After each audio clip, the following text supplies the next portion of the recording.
Kolowski. I work for Cook County Clerk Karen Yarbrough as a Deputy Clerk of Elections. With me today is Mr. Jaime De Leon, the manager of our Election Judge Unit, and we're here to talk about early voting and the need for additional election judges on Election Day.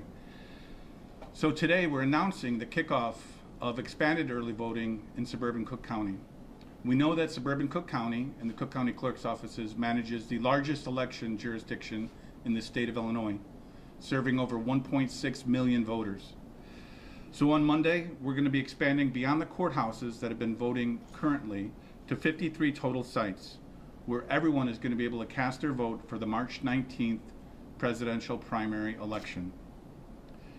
The early voting sites will be open from 9 to 5, Monday through Friday, and from 10 till 4 on Saturdays and Sundays, all the way through March 18th, which is the day before Election Day, March 19th.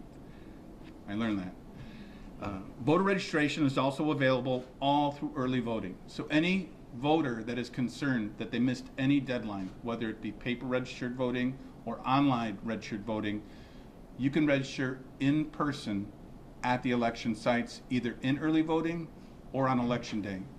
We use a new system in Cook County that brings in the power of an iPad to allow individuals to seamlessly register to vote, and we're really proud of that.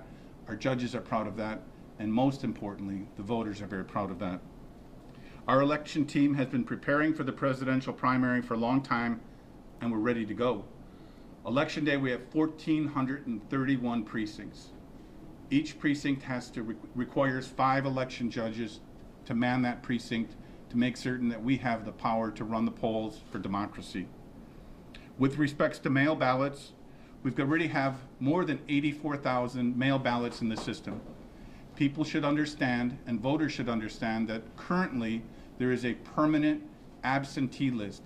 So if any voter wants to get a mail ballot for every election, they can do so by simply registering on our website. The registration will allow them to note a party of choice if they want to vote in the primary elections.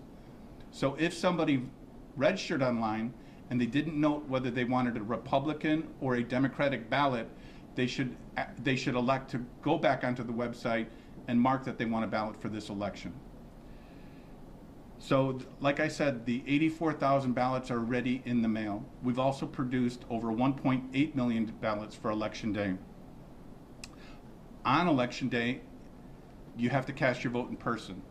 However, in early voting, those who do elect to cast a mail ballot can drop the ballot in a secure drop box at the polling places at the 53 early voting sites. We've got a sign up here that notes every single early voting site in Cook County, so you should know that all the way through early voting, you can drop your ballot in an early voting drop box at each one of those early voting locations, and voters should know that each one of those early voting drop boxes is with our staff and locked under key. So they are operable through the voting hours that I went through, 9 to 5 Monday through Friday, and the weekend hours as such. So it's very important to know that that ballot's secure.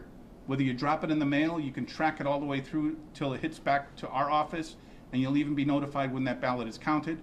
You should know that if you drop it in an early voting site, that's going to be under lock and key, picked up every day and delivered to our secure location where we process those mail ballots.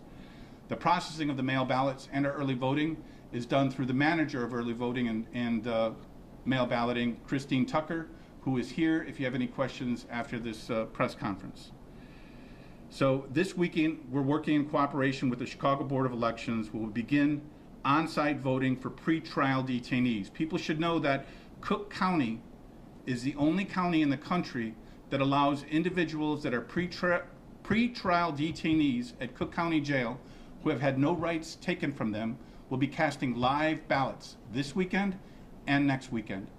We allow them to do that, and the Chicago Board of Elections works with us seamlessly to get that done, with a special thanks to Sheriff Dart, who is an advocate for everybody at Cook County Jail. And lastly, I think I've talked a lot, but we want to bring up Mr. Jaime De Leon to talk about our election judges.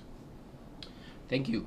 As the Deputy Clerk said, this is our last call for the public and anyone that is interested in working as an election judge on election day.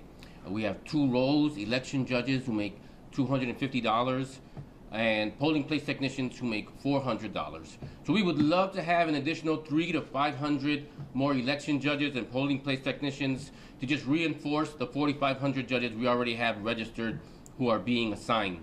But you must act quickly. There are still training seats available up until March 9th.